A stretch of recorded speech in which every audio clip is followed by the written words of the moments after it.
Hi, hello, I'm Sam Harrison. I read, review, and discuss fantasy and science fiction books. And today, I've just finished reading chapter 24T of The Wandering Inn. This is a Tauren POV chapter. As you guys know, Tauren is my boy. He is one of my favourite characters in The Wandering Inn. And this was a genuinely really interesting chapter.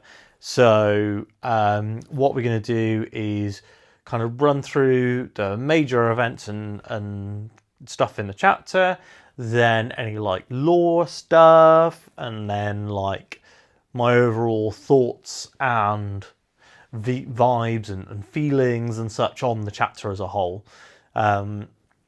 Just I don't know what's the term.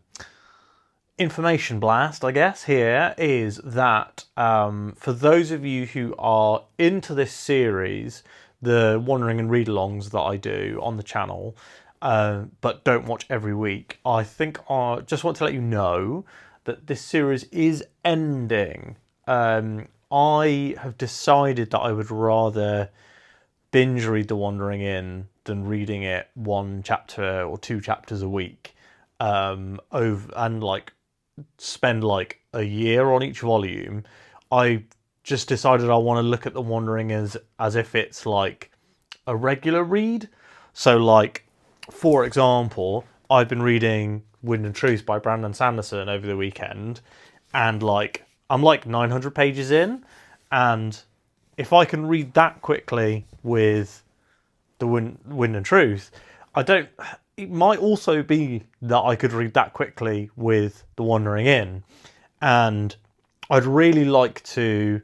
Like, I have a stretch goal in my mind of in the next couple of years just getting up to date and just reading The Wandering Inn when everyone else reads it, and being able to do more things that are more deeper involved with the community. So because I'm so far behind, I feel like I can't really get involved with the Wandering Inn community. I feel like the interactions that I have with commenters here on YouTube are great. And my thoughts are like, well, I've seen people posting about, oh, the latest chapter discussion is live, things like that. And like, I would like to be involved with the Wandering Inn on that level, you know? I want to catch up. I can't just read The Wandering Inn though. That if I wasn't a booktuber, I'm not gonna lie, I probably would just like binge read the whole Wandering Inn and not take breaks. But my plan is to probably try and read at least 2 or 3 volumes a year. So I'd like to, in an ideal world, I'd love to finish volume 2 this year. I'm just about at the halfway point of volume 2. So I've got 2 chapters left before the clown interlude, which I've been told is the halfway point and is a good stopping point. And I decided to read the clown interlude, then that's the stopping point. But yeah, so we're going to be... this is bad because everyone who's watching this, who watches this series religiously, already has this information. But I just want to let you guys know. So, let's just move on and talk about the chapter. So, I really enjoyed this chapter. As you guys know, talked about it a second ago. Love Tauren.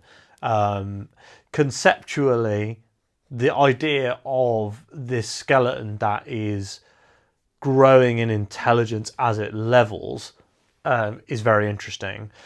I find also, I wonder if we're getting some like seeping through of Skinner's Terror gem thing, the Terror ruby, the gem that he's keeping in his head.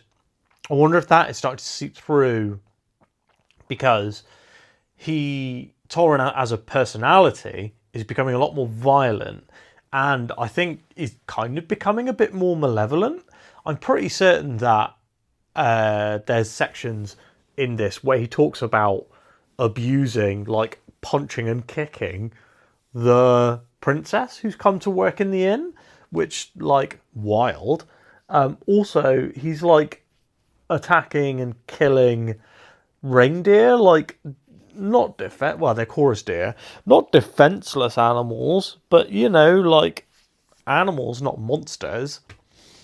He's doing a lot of stuff that I would say is kind of reprehensible, and we're getting to the point now, I think, where maybe we have to think about Torrhen in the same way that we think about characters like Ghazi. So around, not long after Ghazi appeared, I started to think of her from, she was originally like, oh, this is a cool adventurer, and then she became more and more suspicious, and I was like, feels like Ghazi is an antagonist in the wings, in the waiting, and she's now become an antagonist. She's attacks Erin. She has placed herself in opposition to our main crew, and I wonder if we're going to get something similar with Torrhen. Maybe at some point he will break free of his mental connection with Erin, although Erin seems to provide the mana that he needs to exist. Does he break free of the compulsion that requires him to do what Erin tells him that Pisces has built him with? Because it definitely seems like he's manipulating Erin, which is very interesting. So he intentionally creeped her and Cheeria out so that he could go and level up. And this also was before, when he was level 14 or something. And he ends this chapter at level 20, which means that he has possibly surpassed Erin. I think Erin's in either 20 or 21 or something like that. So he's getting strong, and he's getting strong really quickly because of the way that he's worked out how to level. So doing things that are difficult and challenging is what makes him level, and he's been doing some difficult and challenging stuff, like taking on the summoned remnant guy, that was also very interesting. We'll talk about him in a minute. But yeah, I think that we've got a really, really interesting thing going on here. So we've got he's manipulating Erin, he's bullying the princess, who's been forced to work in the inn. Very funny to see her from his point of view, and the way that she's acting in the inn and things like that is interesting.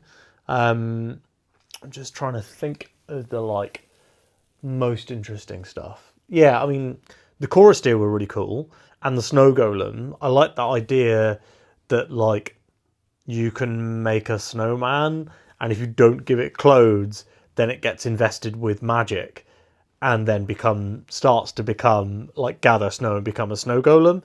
That's very funny. A lot of stuff in the Wandering Inn.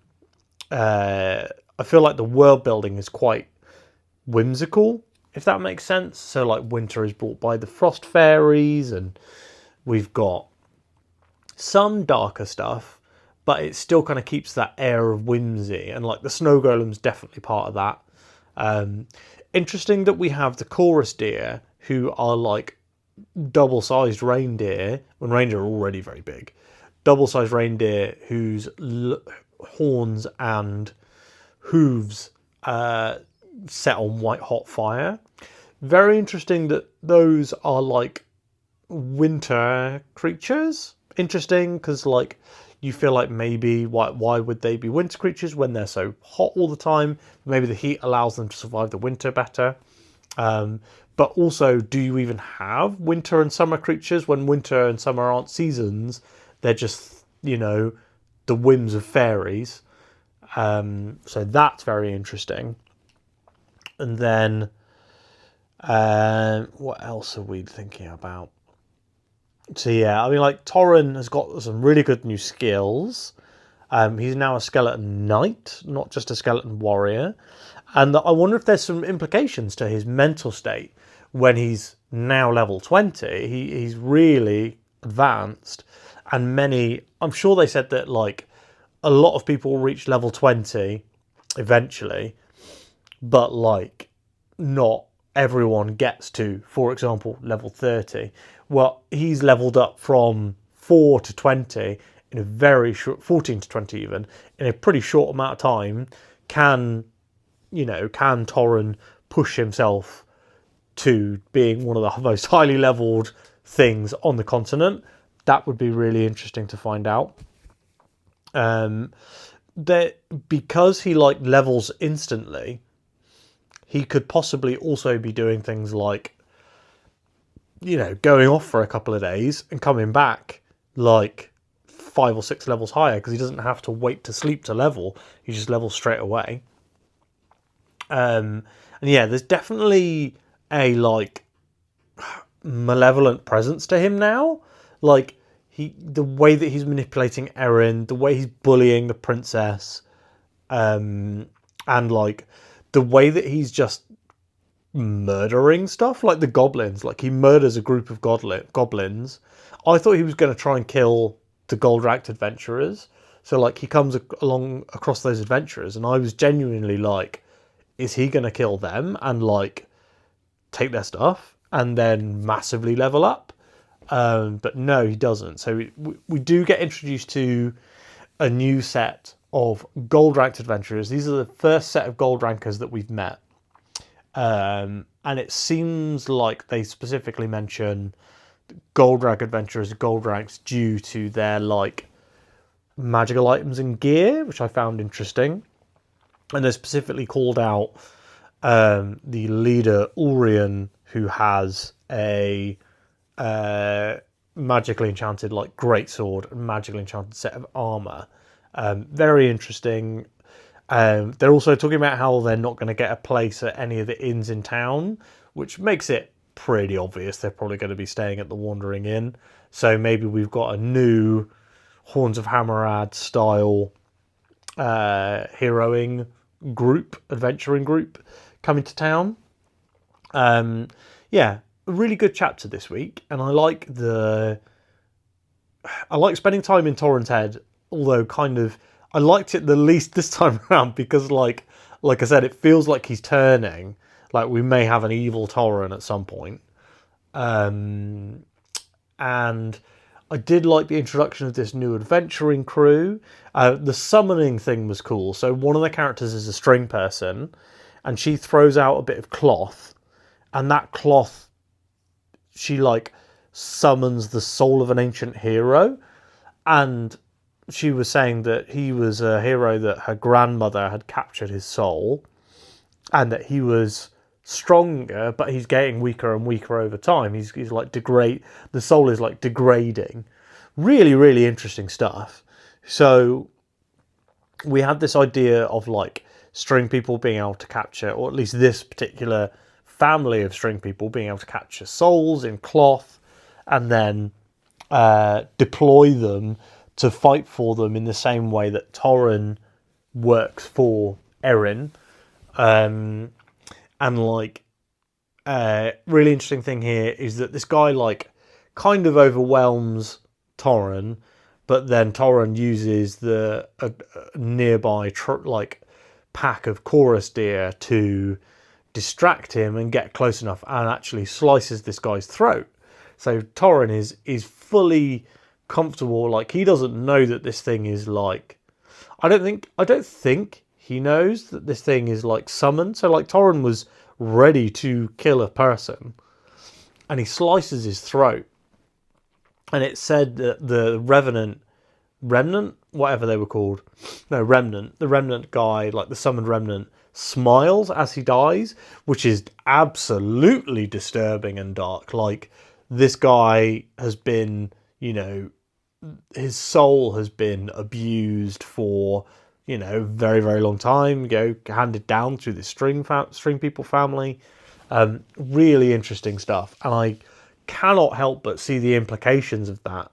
And I feel like Pirate Arbor is maybe going to explore that in future chapters. I'm definitely interested to see more of the string people. We've now seen 2 of them, and like Octavia was super interesting. This one, whose name I can't remember, Revi, super interesting. And I just want to know more about what's going on with string people as a whole. Like, I find the concept really interesting. I find the, like, I don't know. I want to see, like, what their society is like what their home, their city is like. And I know we got a little bit of a sneak peek when Octavia gave some background to Ryoka, but I'd really like to learn more. So, yeah, a good, very good chapter. I keep meaning to say episode. Really good chapter. I was hoping to read 2 chapters, but time has just not been on my side. And then I looked at how many chapters I had left, and I was like, oh, actually, if I've only got 3 chapters left, I'll probably want to read the next 2 chapters for a single episode for this Thursday. So it's like, well, if I'm going to read those 2 chapters for Thursday, then if I want to read 2 chapters for Thursday and I want to read the clown chapters back to back for its own separate video, that probably means that I only need to read 1 today. So kind of all made sense, kind of all worked out. So yeah, the next chapter is, I read the first line. Looks like it's from the point of view of the princess, maybe. And then we've got 1 final chapter before the clown chapters, and I will be reading those back to back, and I'll be posting those as a separate video. So what I'm probably going to do for Wandering In stuff is, instead of doing a weekly check-in with you guys where I talk about specific chapters, do kind of semi-regular check-ins where I'm like, well, this is where I am in this book, or maybe even just full episode reviews. I do kind of think that I'm going to try and keep Wandering In stuff full spoiler, because we're this deep into the series, and the series is so long that it kind of makes sense to me to make it spoiler. And we've been doing spoilers the whole time, so makes sense, I guess. Yeah, really good to get back and read this chapter. Obviously, it's nice to have a little bit of a break from this almost 1,400 page tome. Yeah, I'm probably going to get back to reading that now, though. So I hope that you've enjoyed this video. If you have liked it, please do give it a like. If you want to chat with me about this particular chapter or anything about the Wandering In, then drop down in the comments below. Bearing in mind this is my first time through, so I don't talk about stuff that hasn't happened yet. And of course, if you haven't subscribed to the channel, then there's going to be loads of Wandering In content. Even though I'm stopping the weekly read along, I will be continuing to do updates and lore videos and character tier lists and stuff like that. So do please keep an eye on the channel, subscribe, join the community, and of course, the more people that request Wandering In stuff on my update videos, the more likely Wandering In stuff is going to make its way onto the schedule for video content. So thanks so much for watching, and I will speak to you tomorrow.